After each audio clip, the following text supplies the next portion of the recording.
अति महत्वपूर्ण विषय पर बोलने का अवसर दिया। आपके माध्यम से मैं सदन का ध्यान अपने लोकसभा समस्तीपुर लोकसभा की तरफ लेकर जाना चाहूँगी। समस्तीपुर लोकसभा जननायक कर्पूरी ठाकुर जी की धरती है, जो सामाजिक न्याय के साथ साथ शिक्षा और एजुकेशन रिफॉर्म्स के लिए भी बहुत मजबूती से अपनी आवाज़ उठाते थे और उसके लिए वो काम करते थे। मेरे समस्तीपुर लोकसभा में doctor Rajendra Prasad central agricultural university है, जो कृषि के क्षेत्र में रिसर्च और एकेडमिक के माध्यम से देश भर में अपना एक नाम स्थापित करने का काम कर दिया है। पर वहीं पे जहाँ पे कृषि के क्षेत्र में वो आगे बढ़ रहा है, वहाँ पे हमारी युवा साथी अगर इंजीनियरिंग की पढ़ाई करना चाहते हैं या कानून की पढ़ाई करना चाहते हैं, तो वैसे इंस्टीट्यूट्स मेरे लोकसभा में नहीं हैं। आज आपके माध्यम से हम सरकार से ये मांग करते हैं कि नेशनल लॉ यूनिवर्सिटी या फिर आईआईटी जैसे इंस्टीट्यूट्स समस्तीपुर लोकसभा में खुले, ताकि मिथिला के जो युवा साथी हैं उनको भी शिक्षा में एक सामान्य अधिकार मिले। जो उनके ऊपर फाइनेंशियल बर्डन पड़ता है, एक ब्रेन ड्रेन की समस्या मेरे लोकसभा में हो जाती है, क्योंकि अगर उनको कानून की पढ़ाई करनी है या इंजीनियरिंग की पढ़ाई करनी है तो उनको दिल्ली या पटना या बॉम्बे जैसे शहरों में जा कर के करनी पड़ती है। तो ये समस्या का हल हो सकता है। इसीलिए हम चाहेंगे कि केंद्र सरकार आईआईटी या एनएलयू जैसे इंस्टीट्यूट्स को समस्तीपुर में खोलने का काम करे और युवाओं को भी सामान्य अवसर दे। बहुत बहुत धन्यवाद। माननीय सदस्यगणों, पिछले काफ़ी दिनों से शून्यकाल नहीं हुआ था। मेरे पास शून्यकाल की काफ़ी लंबी लिस्ट है। मैं आज उन सभी लिस्टों में से बारी बारी से नाम पुकार रही हूँ। कृपया केवल अपनी बात एक एक मिनट में रखें। माननीय सदस्य श्री गुरजीत सिंह जी। नेक्स्ट। माननीय सदस्य श्री महेश कश्यप जी। सभापति महोदय, मुझे आपने समय दिया। अभी अभी हमारे विपक्ष के नेताओं के द्वारा बस्तर के विषय में बात रखा गया। मैं एक चीज़ याद दिलाना चाहता हूँ, बस्तर जल जंगल जमीन से भरा बस्तर को 60 साल तक काला पानी सजा के बना के रखा। वहाँ माओवाद दिया, गरीबी दिया, अशिक्षा दिया। उसी का फायदा उठा करके आज सेवा, शिक्षा, स्वास्थ्य केयर में अलग अलग गतिविधियां चलाया जा रहा है। और जो हमारे जनजाति बहनें जो अबुझमाड़ महामहिम राष्ट्रपति महोदय के दत्तक पुत्र के नाम से जाने जाते हैं, उस क्षेत्र में जो कि कोई भी असामान्य आदमी घुस नहीं सकता, वहाँ के बेटियों को अलग अलग राज्य में ले जाके धर्मांतरण जैसा जाल में फंसाना, उनको शारीरिक शोषण कराना, तस्करी करना, ये उन लोगों को संरक्षण दे रहे हैं। उनको पता होना चाहिए। बस्तर में आइए, बस्तर के आदिवासी बेटी बहनों के साथ लगातार अन्याय अत्याचार हो रहा है और कई बार उनको गलत नाम से शादी करके उनके साथ धर्मांतरण जैसा जाल में फंसाया जा रहा है और ऐसे सैकड़ों मामले हैं। इसीलिए मैं आपके माध्यम से मांग करना चाहता हूं, एक तो ऐसे क्षेत्र को संरक्षित करने के लिए, हमारे जनजाति बेटी बहनों को रक्षा करने के लिए स्पेशल कानून बने और ये लोग कम से कम उन लोग को संरक्षण न दे, ऐसा मैं आपके माध्यम से माननीय सदस्य श्रीमती प्रियंका गांधी वाड्रा जी।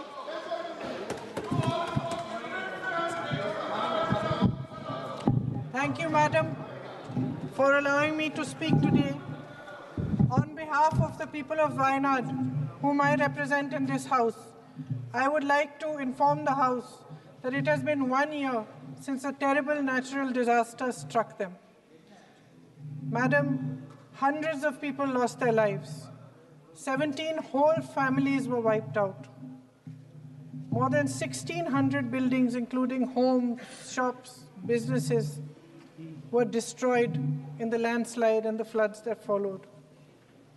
Madam, hundreds of acres of land were also destroyed and of crop was destroyed. There are coffee plantations there, tea plantations. Most people's livelihoods depend on that, on cardamom, tea, coffee. There are people whose entire lives were destroyed, including auto drivers, jeep drivers, people who run homestays and do small businesses. It has been 1 year now, and I'm sorry to say that they have not been able to be rehabilitated properly. The main reason for this is the lack of support and funding from the center. Ma'am, for 1 year we have been requesting. I personally brought it up in the House many times. We went and met the Home Minister. We have been requesting for funds to be released for Wayanad. Sir, some funds were released, but they were not enough, and they were given as a loan. This is unprecedented, ma'am. For people who have lost their entire lives, their entire livelihoods, they have no finances left, and we are expecting them to repay what the government owes to them to rebuild their lives. Ma'am, this, we wanted it to be declared as a national disaster. That was not done. After much imploring, it was finally designated as a disaster of a severe nature. But none of this is enough, and proof of this is that those victims, their families are still struggling 1 year later. Ma'am, I would like to read to you a judgment by the Honorable High Court, in which Honorable Justice A.K. Jayashankaran Nambiar and Justice P.M. Manoj in the High Court of Kerala, ma'am, have observed that the centre has the power to waive these loans. It cannot take the position that it lacks the power to waive these loans. Ma'am, it is my earnest request, it is my heartfelt and earnest request on behalf of the people of Wayanad that the central government consider waiving these loans, which are small amount for the centre.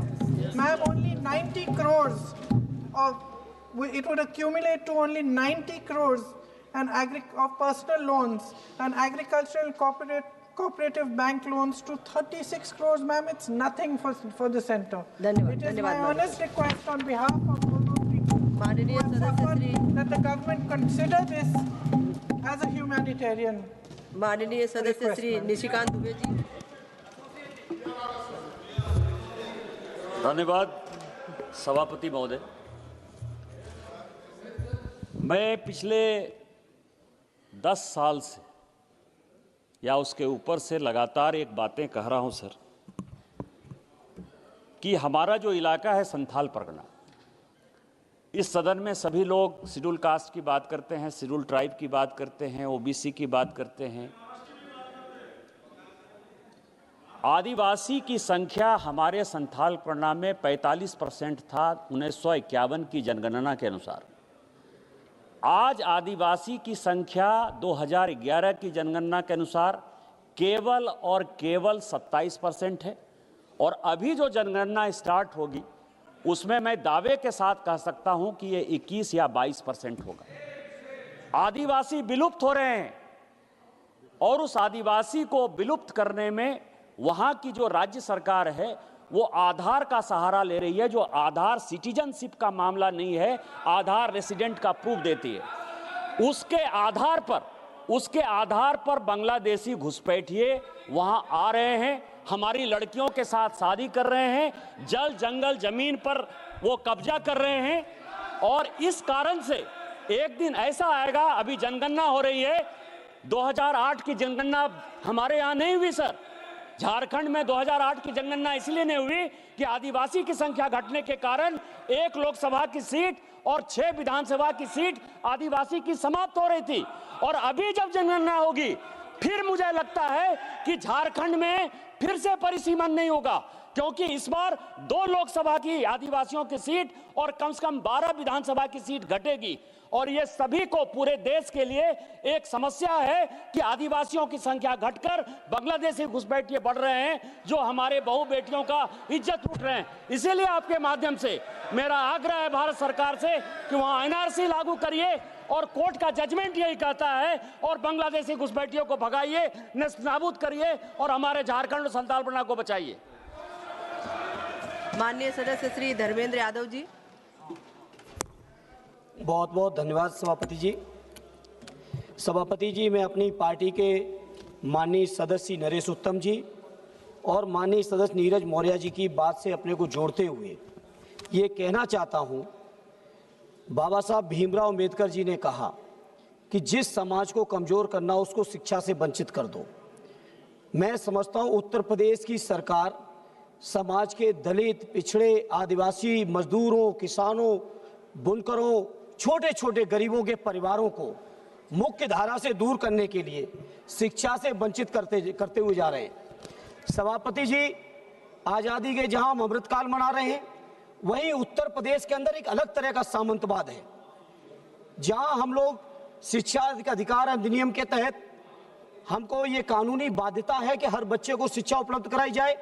वहीं उत्तर प्रदेश के अंदर बड़ी विडंबना है, 1,26,012 school बंद कर दिए गए, 5,000 स्कूल मर्जर कर दिए गए, 2 लाख से ज्यादा वहां पे शिक्षकों की भर्ती रोक रखी है।